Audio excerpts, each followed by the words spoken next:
Hello and welcome to YHTV's Trinity of Life. This is episode 40. I'm Christina Suzuma, your host of this program.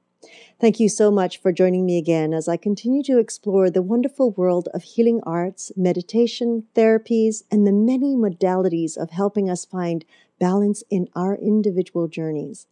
We're always excited to meet those who are on the leading edge of creating change on this planet. Today, we are very honored to have with us a couple who strives to support others to create balance in their lives through assisting them in the loss of their friends, our pets. I would like to welcome Teresa and Scott Somerville from At Garden's Edge. Hello, Teresa. Hello, Scott. Welcome to the show. Thank you for being with me today. Thank you so much for asking us to be here, Christina. It's an honor. Well, thank you. And I have to let everyone know how I have come to meet Scott. Well, Scott, of course. Today I'm honored to meet Teresa's other half, which is wonderful, is because I recently, several months ago, had lost a very, very dear friend of 12 and a half years, my little girl, Breeza, which was my little dog. And it was a beautiful passing that she had here at home. And, at the end, because of my little son, I really wanted him to experience the ritual of and the joy of the passing of a loved one, which he had experienced of an uncle and now of his dear little buddy, had passed. And after she had passed, I thought, it would be great to have him understand the flow of cremation and understand what it means to, share her within the home, with our friends, at her favorite parks, when we go traveling, so that he would know that one day when that happened to myself or, my mother, whom would like to be cremated as well, he would honor that and he would already understand and honor that flow. But most of all, to honor the fact that this spirit or this being wasn't just anybody. It was someone that was very, very close. And of course, as I went through and I Googled, our favorite friend Google, right? Pet cremations, and a whole list came up, and I know I called one place, I think, and that was okay. And then I called your company and I spoke to you, Scott. Yes. And just the timbre of your voice, the sincerity, the authenticity really helped me to know that I found the place I'd like to take care of Breeza.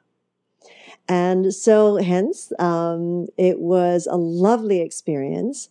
And you made it so pleasant that I've told many about you verbally. I've even photocopied your brochure to give out. And everyone's like, when the time comes. And I'm going, yes, when the time comes. At least you have the brochure in your hand. But I also felt that because, we on the show, we create balance on every level. And it's called Trinity of Life because we support the young, the child, we support the adult, and we support our elders. And our pets, which they also fall in that lineage as well. Right? Absolutely. So because of that, I felt that, what you do is so important to our society, especially at this day and age, that we wanted you both to come on the show and speak about, how this all began and your services, of course. Thank you. It's a wonderful opportunity. Yes.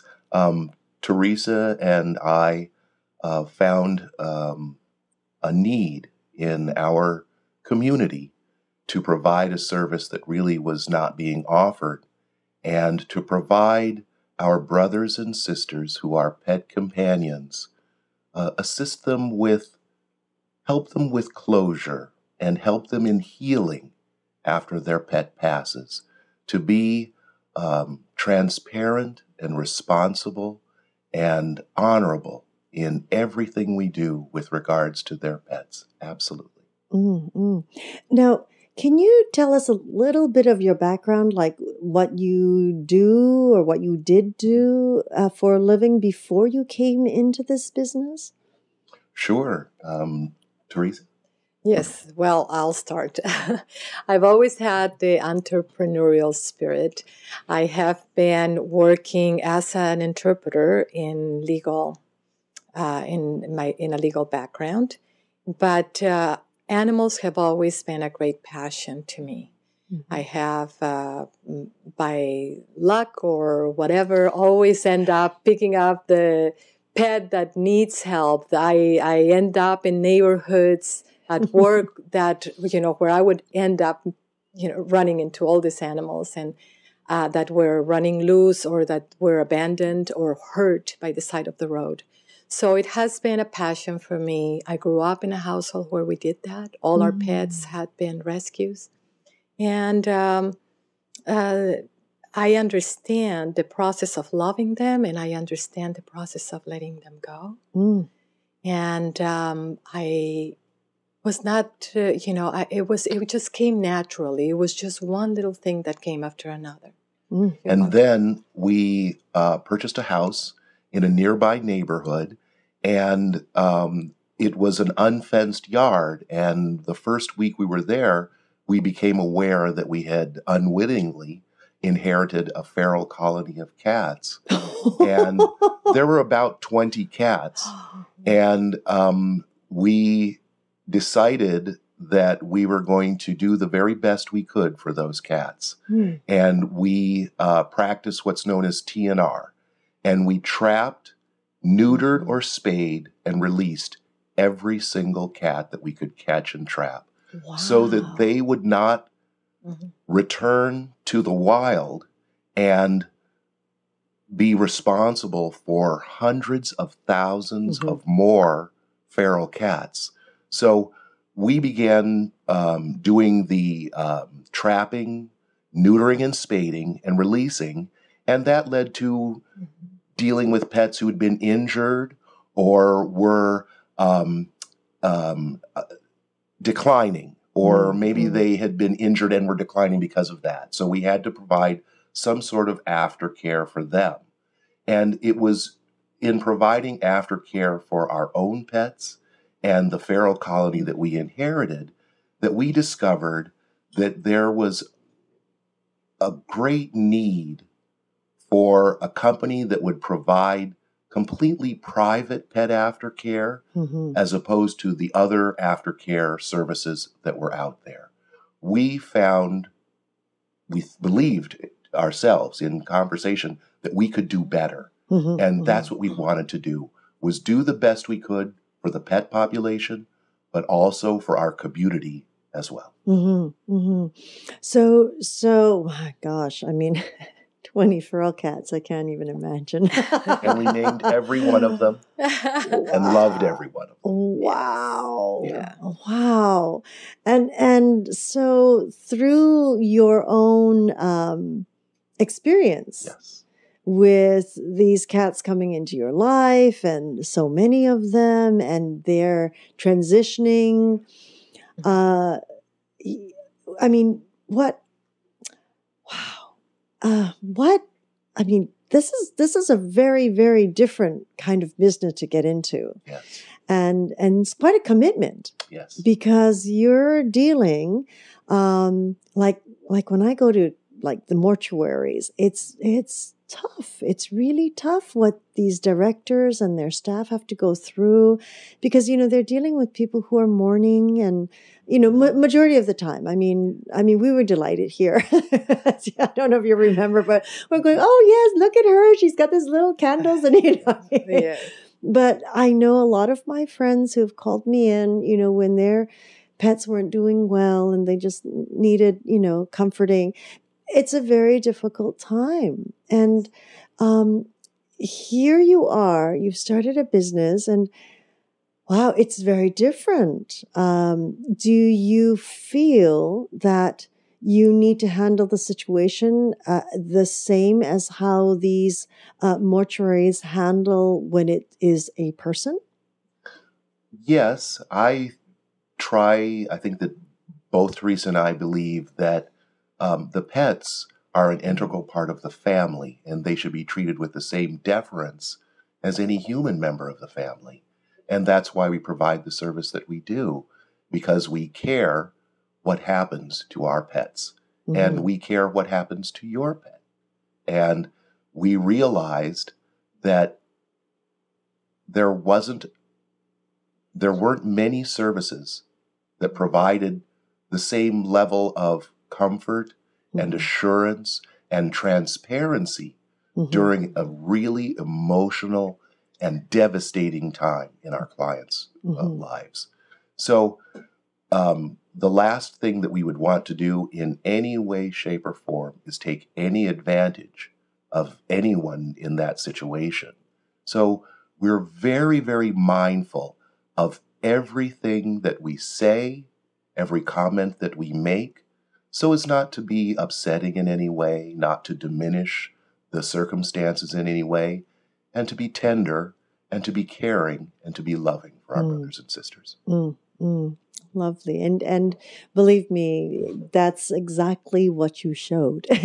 When you came here, when you were on the phone, you're just really, really lovely approach. Now, Teresa, you had mentioned in our earlier conversation before we actually came on air that you have a way, because I had shared with you that, I have worked with a lot of people who are in transition, pets too, but, people who have illnesses and things like that, the elderly and people, who are in pretty extensive stages of health, working with them, working with their families. And you shared with me that you have worked with pets and people in that similar way as well. Yes. As I was sharing with you, I grew up in a culture that did not ran away from discussing the issues of death. So I grew up with that. Death is a familiar topic, and it is something that doesn't just happen to others. And it happens daily around us, to our loved ones. And I think that I have the ability to be very sympathetic because I know that the pain is there, but I also feel within me that this is a beautiful event, even though it is painful, and that there's hope that it will pass. But at the same time, I feel very nurtured. It's interesting in the same at the same time as I am providing some nurturing or comfort or help during this painful situation, I feel at the same time like I am it's fulfilling. It is fulfilling to be able to be of help and loving companionship to people at that moment, in a moment of a loss. So, yes, it's been something that has happened in my life throughout, since I was very young, and maybe I was being prepared to do this in my life, in the future, in my future. So I'm loving every day of it. How wonderful! I mean, really, we talked today on our yesterday on our show with Dr. Glenn Woolman about our life and our paths, and how he knew that he was going to be a doctor from a very young age, and I knew that I was also immersed in somewhere in the healing arts when I was very, very young as well, for either doctor, nurse, or some form of it. And so I do believe that. I do believe there's certain senses that we have that we really can't run or hide from. Yes. It's being a caregiver. We're really being caregivers in this instance. When our brothers and sisters lose a pet, when they lose a family member, we're stepping in as caregivers to give them assistance at a time that they didn't expect was going to happen. Mm-hmm. The last thing that we believe is that our pets are going to pass. We hold in our mind somehow, for some reason, that like children, they will outlive us.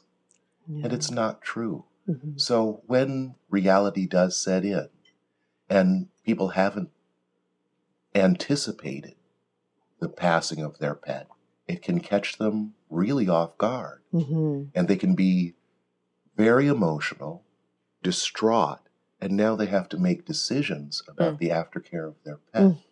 And so it can be a very troubling time. And often when I myself in a situation of grieving, I don't make the best decisions.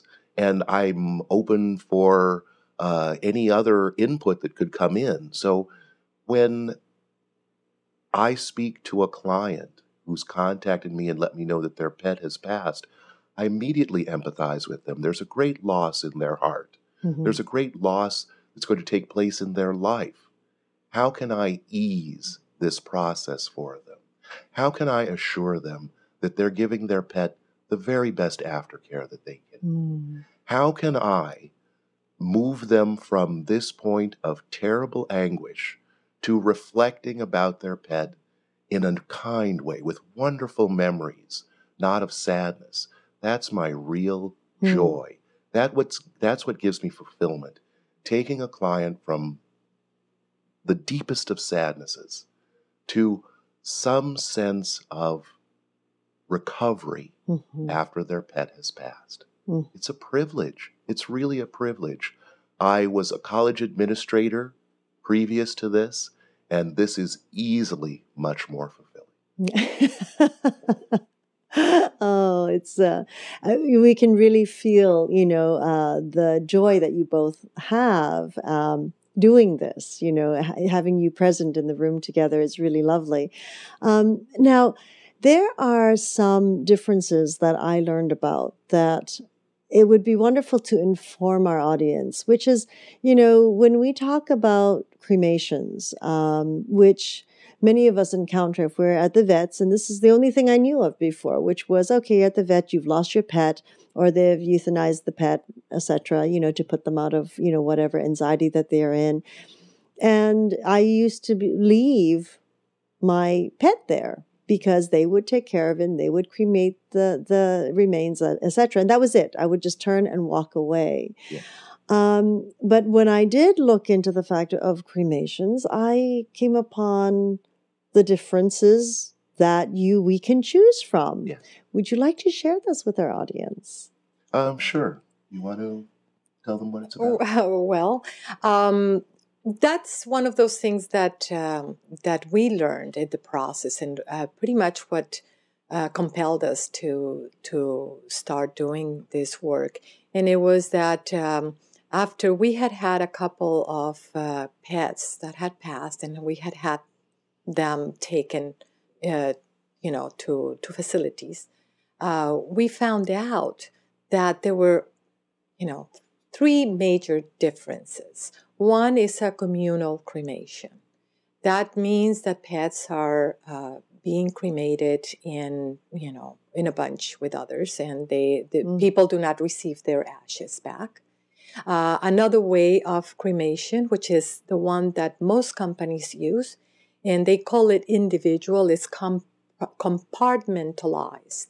They're partitioned. Yeah, they're partitioned cremations, several pets, but they're divided, and they are given back to their owners. However, there's some commingling in the process of ashes.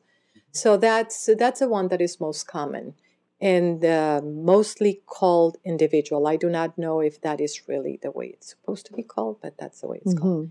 And there is a private cremation, which means only one pet at a time and one pet only. And we also add to that we not only do the cremation by itself, one pet at a time. We only pick up one pet at a time we only deliver, we do not we don't go in picking up expeditions. We really, we take care of, each one of our pickups privately. We want to completely dedicate ourselves emotionally and mentally to that moment, and not be, subject to a rush schedule. So we share the work, so we can be there. Oh, that's magnificent. I think that's part of what was so, it's, being so private and really focused. And that's what I felt was your service was you were present.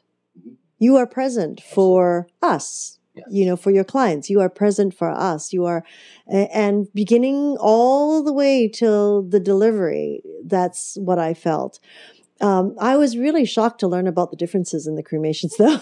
I was like, pardon me, but isn't individual, doesn't that mean single? It's in that ambiguity that many pet parents are often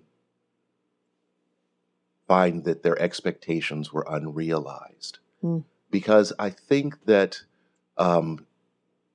I prefer to be completely transparent when someone contacts my company and says, what type of service do we provide? And I'm very confident in saying that we provide only private cremation, meaning it would be your pet by itself in the cremation chamber. We don't do any of the other modalities of cremation, communal or individual. We only do one type, and this is why we do one type, because there's a commingling of ashes in an individual cremation, and you're not going to get back all of your pet's ashes alone. There'll be 20 to 30% of other pets' ashes included. Now, when a client finds this out, they might say, I don't want to have that type of cremation. But so little is known about the industry that most clients do not know that there are options and choices to be made, like you made before when going to your vet and having your pet euthanized. You left that responsibility with your veterinarian, knowing that they would take responsibility for your pet, and they do. But they do it in a way that is easiest and most convenient for them. That doesn't mean it's the most spiritually proper for your pet. So if you do take your pet to the veterinarian, find out what are their services like. Or if you contact an aftercare company, ask us what kind of services do we provide. And by and large, we'll always be very honest with you, all of the companies, to tell you what type of service we provide. It's incumbent on the clientele to ask what type of service we provide, because the industry is not required to let you know what service they provide. Yes. Well, that was where I was a little baffled. Was I did make one call, and I have to admit, these people did tell me that there was a difference, but it was okay, but it was cut and dry, and I understood. This is a business, I understand. Exactly. So for some people, yes, that's all they need, and that's great. You can make your choice, and then there's those of us who are a little more spiritual, and that's really our audience. Yes. Here at Yoga Hub is people who are on a different level of awareness, or people who are gaining awareness of everything around them, from different types of beings, from just acknowledging the world around us. Absolutely. And that's really the clientele that we're aiming our services for. The most enlightened, those who want the very best care for their pet. It's equivalent to a human cremation. Everything is done with a great deal of deference and respect. And it's important. It's important to us if it's important to you. Very much so.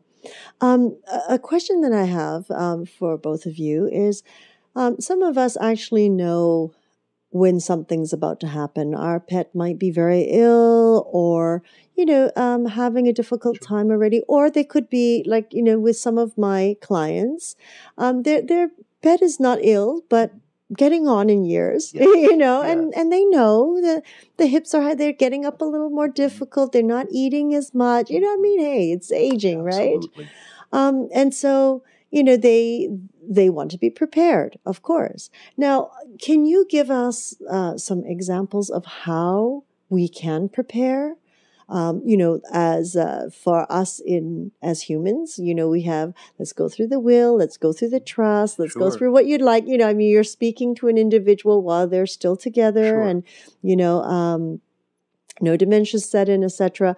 But how do we prepare for our pet? Well, I think that the best thing to do when preparing for your pet is to plan ahead if you can. Prearrange the services. Get out and do some footwork in advance. When you're feeling good, when you're not feeling sad about the imminent demise of your pet, when you're feeling strong, make some phone calls, do some footwork, take some notes, and listen to what the people are saying to you on the other end of the line. And I think the best thing to do is to have a plan for when the inevitable does take place, so that when you're at your emotional bottom and you're at your most distraught, that the decisions have already been made, and all you have to do then is make a phone call. If you've prearranged the services with us, then you simply give us a phone call when your pet passes, and we have everything in place. We simply come out and take care of the services. There's very little that you have to do except cry and hold your tissue. There's nothing else that really has to happen. I would also say that you don't have to rush through anything. When your pet passes, don't feel like you have to do something immediately. One of the things that I liked about coming to your home was that you had displayed your pet in a viewing. You had set your pet up on a little altar, and you had placed candles and flowers and her favorite toys around her, and you allowed the family members to come in and grieve and cry and kiss the pet and give them good closure. It's about good closure. Don't rush through anything. Take your time, grieve, cry, experience everything you need to experience before the aftercare takes place. That is lovely. Lovely, Teresa. Is there any other points that you can add to this from your spiritual experiences that you've had? I do. I believe that that's a personal belief. I don't believe that death is just 1 second to the next. It's a process. But also I believe that once the medical aspect has been clarified, the pet has passed, I do believe that the spirit is still there. I do believe that it's a process of it leaving that body and leaving, moving on, whatever it is that happens. And I prefer not to rush through it. I prefer to give it a little time. I think it's wonderful when people have their pet, sometimes even euthanize at the vet, and they take it home and they spend the night with the remains. Because it's a process for us to let go, but it's also a process, I believe, of that spirit to be released. Absolutely. So it shouldn't be rushed. That's a personal feeling, although sometimes we are asked to just be there immediately. We do it, of course, we will be there. Sometimes people just don't want to expose their children to the event. Life's lessons. Yes. Yeah, we respect all of that. Absolutely. It's just our personal belief that it's all right to spend a little bit of time. Nothing's going to happen. Right. We take it easy. That's lovely the way you shared that. Both your experiences and your points of view on that, and I totally agree. And sometimes I also know that for some, it's the discomfort of having something expired in your house. Some people might feel the fear, or what's going to happen is the corpse going to have an odor, many of those things. Because I do know that I was taking care of a pet once, and the family had gone away, and the little sweetie passed away. And what had happened was it was in the middle of summer, and they weren't going to be here for like 48 hours. After the first 20 hours, I had to, just put a nice blanket over, and luckily she was small, and I had to put her in my refrigerator, Yeah. just so that when the family actually saw her, it was still, acceptable, basically, and not a shock in any way. Right. But it's interesting. It's For often me. difficult to deal with the death of an animal, and as you say, having their remains right there in the home. Mm-hmm. It can be difficult if the pet has passed and there are young children and you have to explain life's lessons and things of that nature. It can be difficult. But decay does not set in rapidly. Mm-hmm. Because you had a confluence of events, it being summertime and time, those weighed against you. But generally, if your pet passes in the middle of the evening, while it's asleep in the middle of the night, you do have 10, maybe 12 hours to make aftercare arrangements. There's no rush to do that.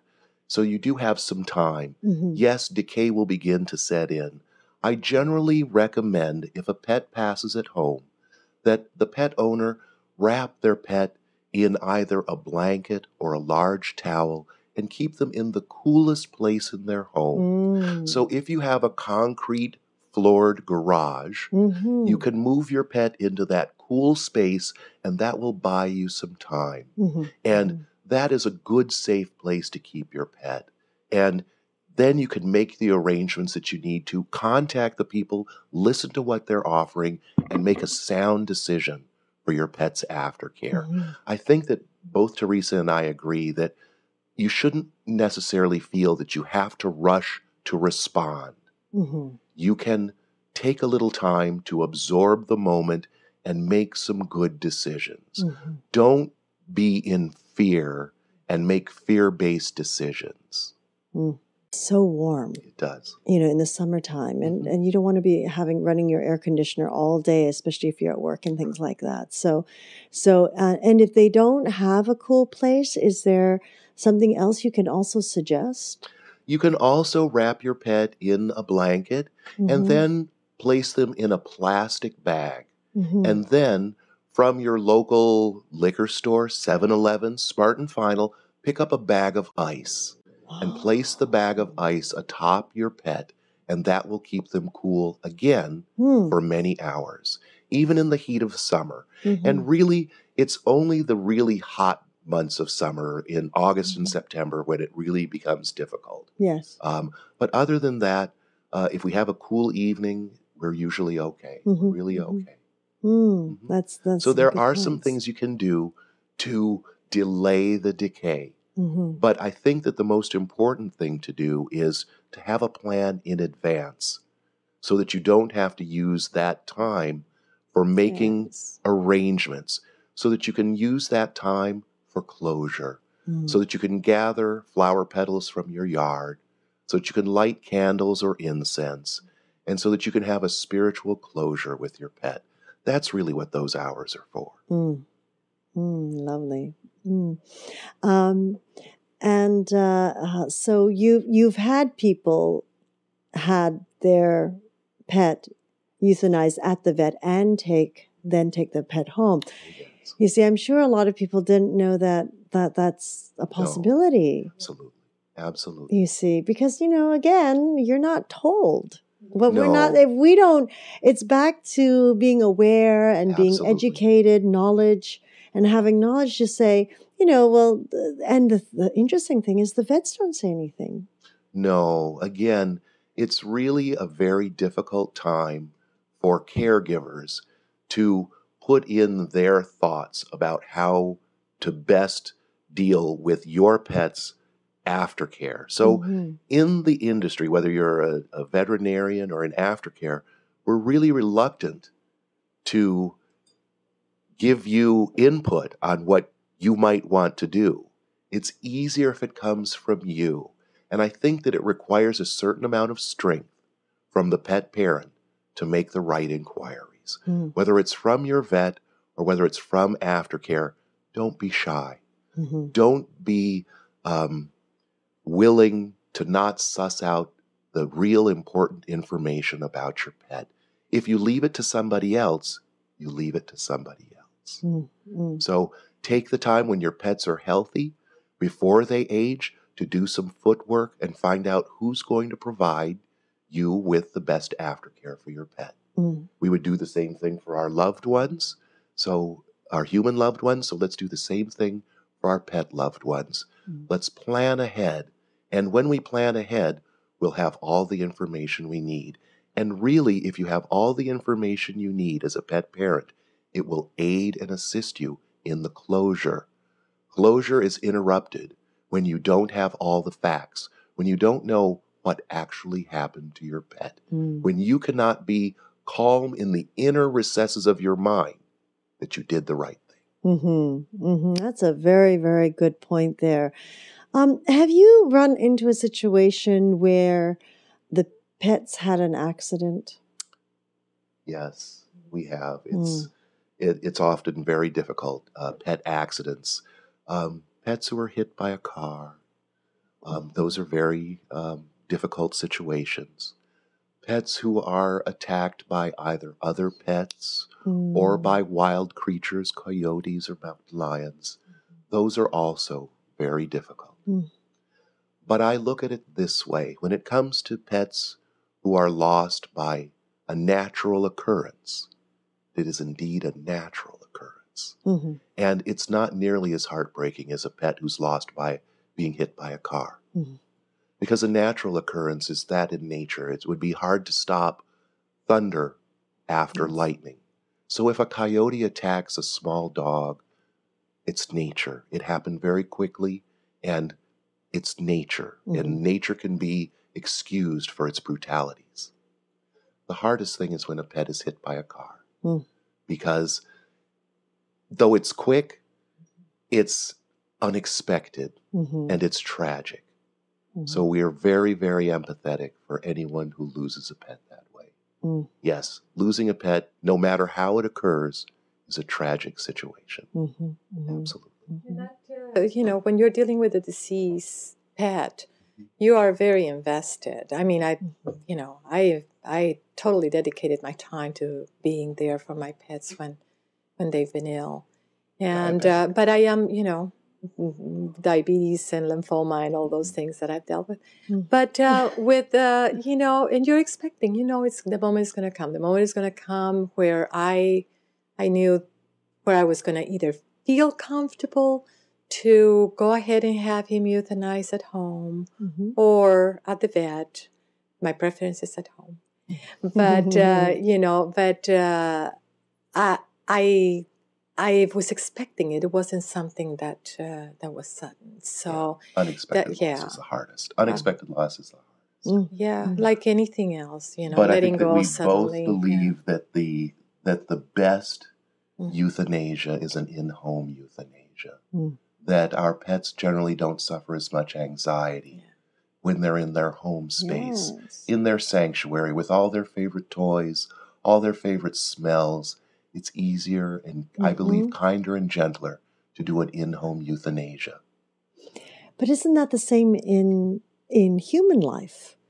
When in the hospital or at home, in a hospice situation, right? You're still around your loved ones. Absolutely. You're still familiar with the surroundings. If the loved ones, of course, are all right with it, then it is comfortable. It is much warmer than the sterile walls of a hospital or something. Yes, absolutely. But the hospitals do provide a good service.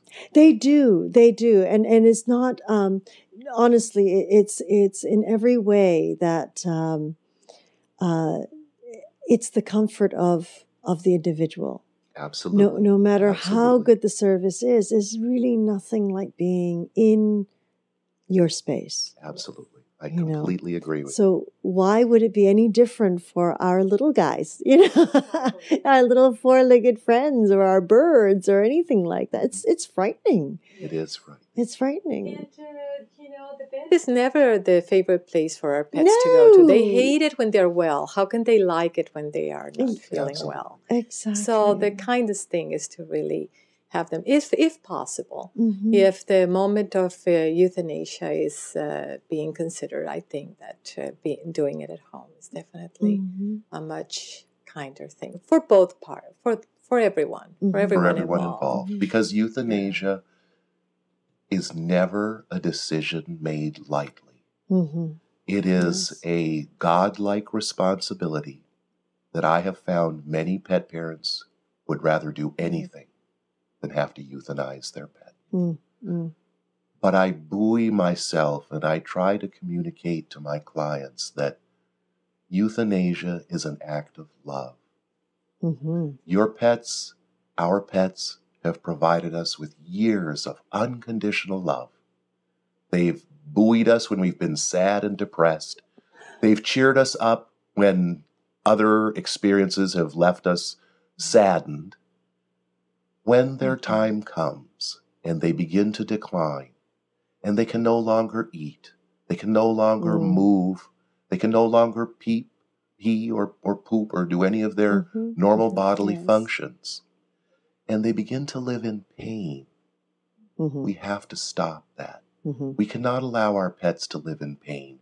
We can't reward their years of love by letting them have any existence in pain. Yes. And so where euthanasia is not something that we think about in the front of our head, we should. And we should prepare ourselves as pet parents that we may have to come to that decision, and that decision is an act of love. Mhm. It's really the very best thing that we can do towards showing our pets that we care about them and we don't want them to suffer. Mm. Mm. Absolutely. I completely concur with that. And now, you don't provide that service though, do you? We do not, but what we do is we align ourselves with veterinarians in the area who provide in-home euthanasia. Mm. They are usually veterinarians in veterinarian hospitals, and after hours they provide services in-home for euthanasia. And often pet parents will be able to find that their own veterinarian does in-home euthanasias after hours. Just ask them. Find out. Inform yourself. That is excellent to know because again, I didn't know that piece either. I when I Googled, I did see some people, it's almost like the mobile vet, right? So Right. I saw a couple of those. Absolutely. But I didn't realize that that there were so many that would do it after hours, which I think is wonderful to bring that back. I think it's It really great. is. It really is. Mm. The whole family can join. It can be done in the evening at sunset. There can be lots of spiritual closure Mhm. that happens in that sort of event. Mhm. Mhm. Mhm. Then again, we have also encountered people who prefer not to have their pets euthanized. Mhm. Perhaps Mhm. their pets are not in pain; they are Right. just declining, and they are expecting that either a heart condition or whatever will, Yes. and that happens, and that's also, I think, very respectable. Not to do anything, It not is. to interfere with the process, Mhm. and to allow the pet to just pass in its Mhm. own time. Absolutely. We totally. It's really respect the that. decision of the pet parent. It Mhm. really is. In a perfect experience, if there could be a perfect experience, our pets would pass in the middle of the evening in their sleep. Mhm. And we would awake As to find ours. them. Exactly. And we would awake to find them in the morning, non-responsive and have passed. Mhm. That's the best way. Mhm. Mhm. Peaceful, in our sleep, in our own home, with all of our smells and treasures around us. Oh, yes. That's a blessing. Mhm. Really a blessing. Mhm. It can't always be that way, blessing. Mm-hmm. Any pet that passes at home is a blessing. Mm-hmm. Mm-hmm. I completely agree with that. It's very interesting because I tell a lot of people that the signs are very clear with animals. Mm. They're very, very clear. From the moment they choose not to eat, Yes. from the moment you see their eyes start to look beyond the walls, Mm-hmm. and they're always pacing in front of a window looking out, or a doorway, or they're always wanting to go out. It's almost that instinctual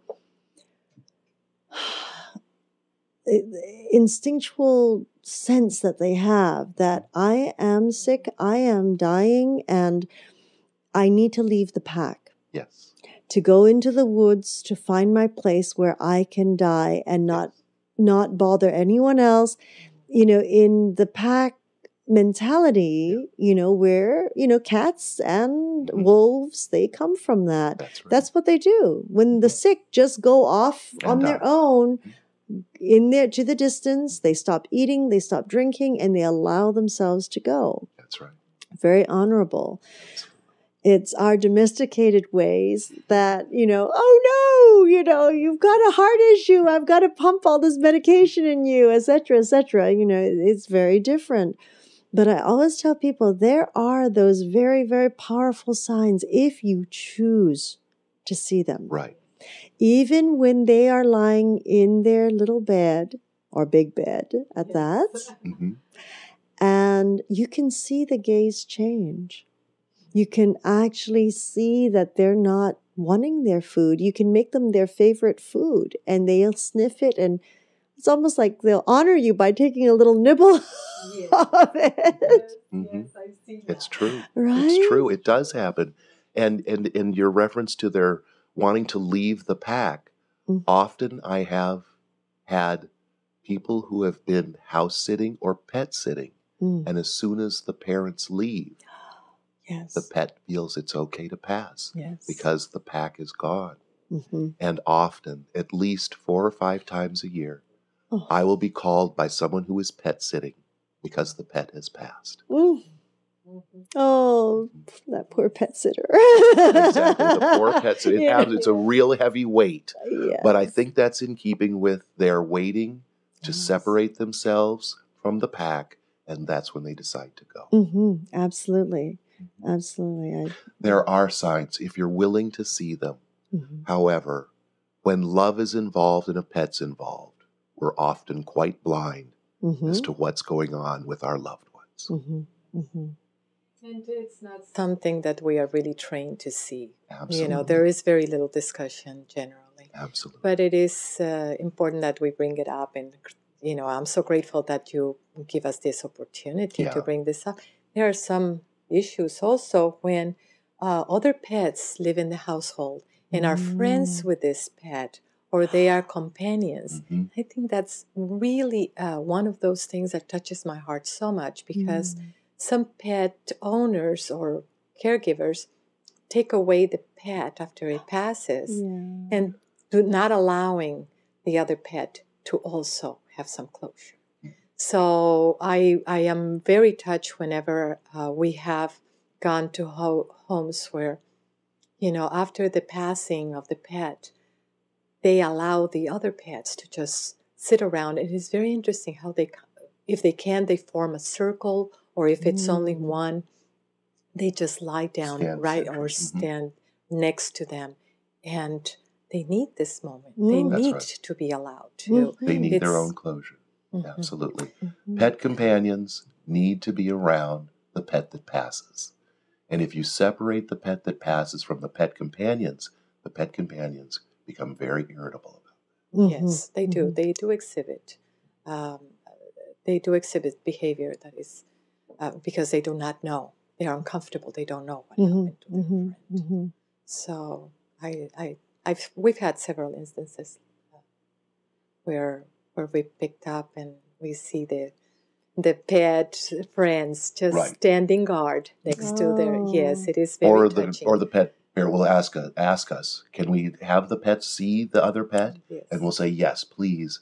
Bring your other pets in Yes. so that they can see that this pet has passed. Mhm. They'll smell them. They'll know that they've Yeah. passed, and they will have closure. They will understand what has Mhm. happened. Mhm. Keeping them separate is not going to be a good thing. Right.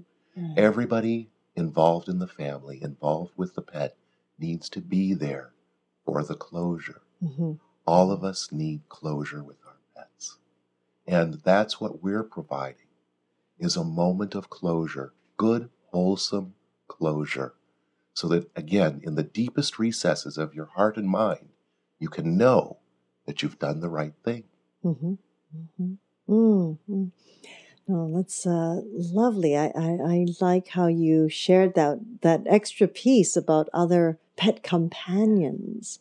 And that's very important. And I can see why they would keep them separate. They don't know what they might do. And, animals are so magnificent and they're so intelligent. We just get in the way too often. I always say we always get in our own way as well. We have our own agenda. We do. And our minds are very powerful, yet I do believe in each of us, our heart really knows the truth and our heart really knows what to do, but our minds just kind of overpower it a little bit sometimes. So we make kind of goofy decisions. It's true. Our hearts are in more alignment with our pets than our brains are. Mm-hmm. Mm-hmm. Yes, absolutely. It's definitely a heart connection. Absolutely. It's a Yes. heart connection between our pets. Absolutely. As we're coming close to the end of our time together, may I show our audience a little bit about what I received when Oh, please. the Yes. We're very proud of our presentation and would be honored if you would share it with your viewers. Yes. Please. Oh, I have to tell all of you, when Scott returned with this, even before that, I have to tell everyone, I had Breeza on her bed with a blanket in, and the bed was actually very new because she didn't always take to different beds. And I basically told Scott to take the whole thing because she was in this bed and she had her blanket over it, her favorite blanket, etc. I just said, you might as well just take the whole thing. And if anything, there was rose petals that my son had picked and sprinkled around her and other little flowers that other people put on there. And I said, the blanket and the flowers can be cremated together if that's okay. I mean, it's all part of the whole picture, and that blanket was since her birth. So that was all together and on this bed. And what was really wonderful, Scott, I have to say, is how you said, would you like the bed back, or may we donate it? Yes. And like you said, we're going to clean it, etc. And I'm thinking, she's really never laid in this bed. And I already had a plastic sheet under her in case the body expelled anything. So, and I think the tags were still on the bed too. But when you said that, and you said, we'll clean them and we gift them to, other pets and that might need them. And I thought, that's really lovely. That's really lovely. Which, by the way, I have lots of toys as well, if you like those. Absolutely.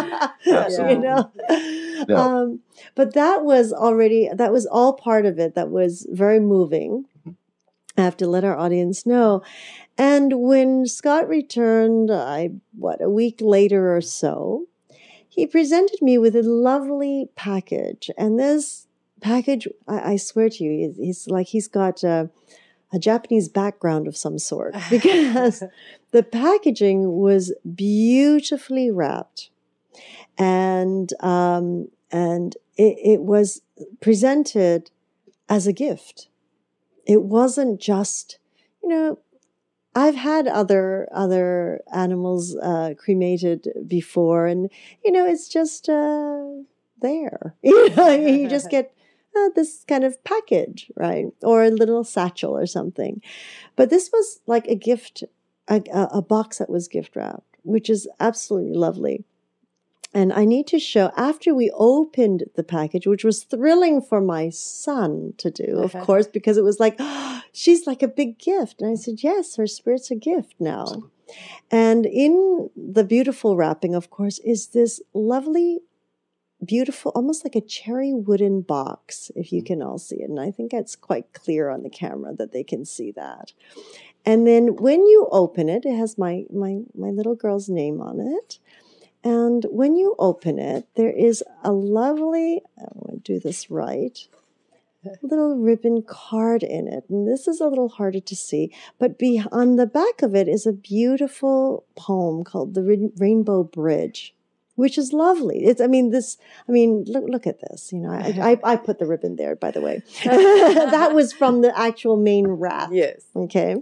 And then inside is a lovely satchel of wildflower seeds, which you can see for the garden. To plant in honor of your pet companion. Which is so lovely.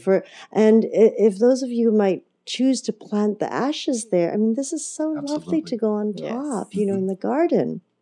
Now, I had a really special request, which was to separate her ashes into 2 individual bags, simply because, one, we wanted to take traveling with us and share with our friends who might like a little piece of her spirit with them, and one for us to keep in this box. And that's exactly what they did. Let me just show you. So here is the beautiful satchel. It's a velvet satchel that has a beautiful saying on it, until we meet again at Rainbow Bridge. How lovely is that? And so in this satchel is half of Breeze's ashes, and the other half, they kindly separated into a little Ziploc bag that we could actually remove the ashes and sprinkle it wherever we would like. So this is so custom, and I so appreciate this.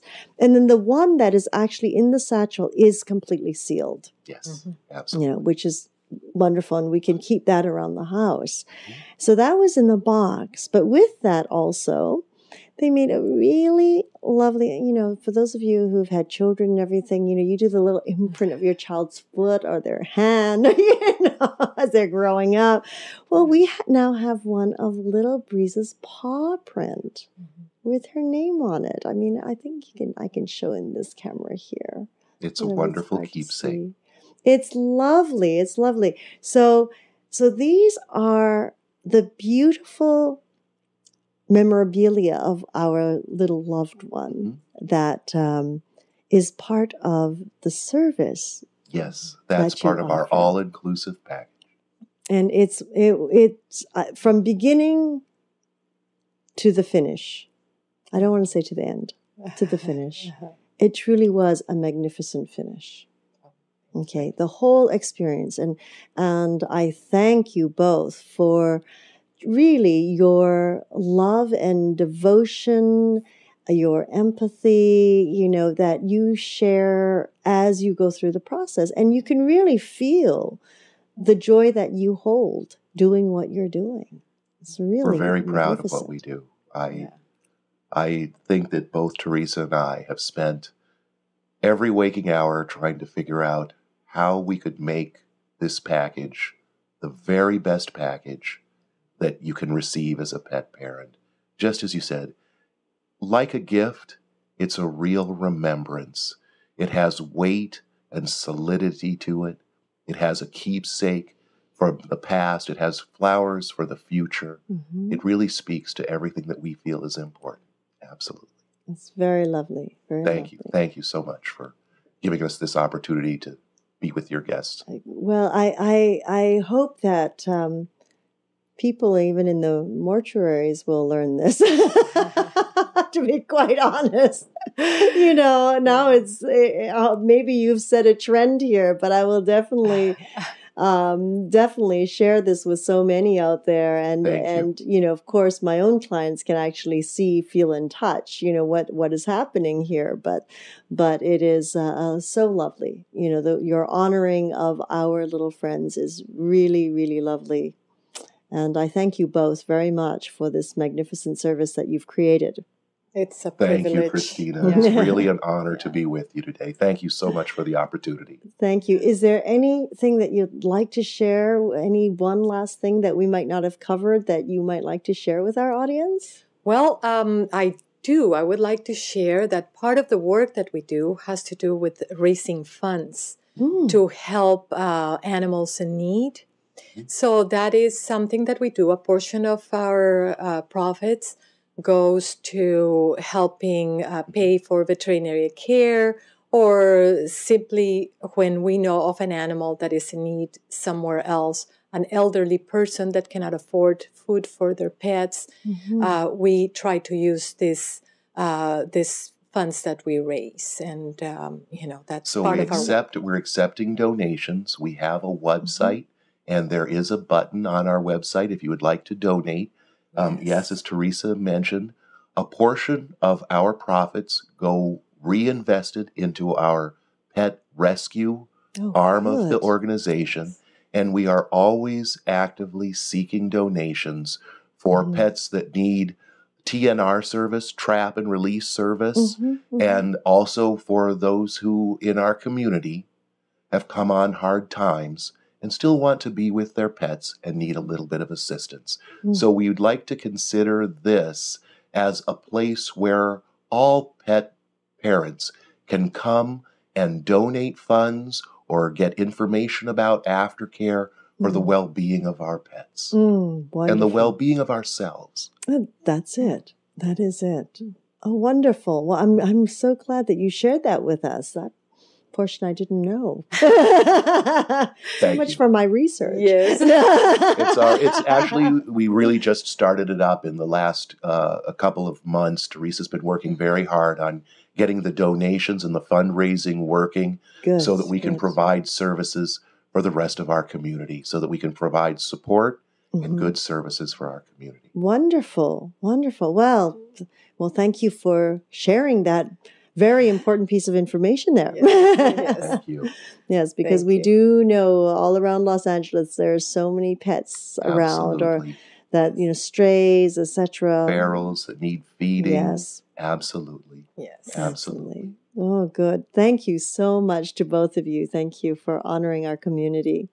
Thank you, Christina. Thank you so much. Thank you. I would like to thank each and every one of you for joining us in this new platform of education and information. We're grateful for your continuous support and look forward to hearing from your feedback on how we can serve you better. We invite you to join us live on Tuesdays for Magical Medical Tour at 10:30 a.m. Pacific Standard Time, 1:30 Eastern Time.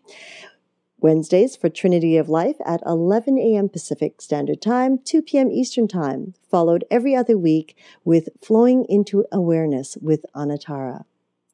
And of course, if you would like to be in touch with Teresa and Scott Somerville, we invite you to contact them through at petsedge.com. Is that correct? At Garden's Edge. Oh, sorry. That's all right. At gardensedge.com. Yes. Thank you so much. Thank you. And this is mainly for the Los Angeles area, correct? We actually deal with Los Angeles, the San Gabriel, and San Fernando valleys. Thank you for asking. You may have to kind of push out now towards like the 15 freeway as well, okay? Yes. We'll go wherever we're needed. Yes. Okay, all right, because I'm kind of spreading the word all over the place. Yes. We'll gladly do that too. Yeah. We're available for our brothers and sisters in their hour of need for advice, information. Anytime we can be of assistance, don't hesitate to call. Thank you so much. So yes, we're going to expand your boundaries here. Thank you, Christina. That's fantastic. Okay. It's all about growth. Absolutely. Yes. Absolutely. Get the word out there the best we can. Yes. And thank you so much. And until next time, namaste. Namaste. Namaste.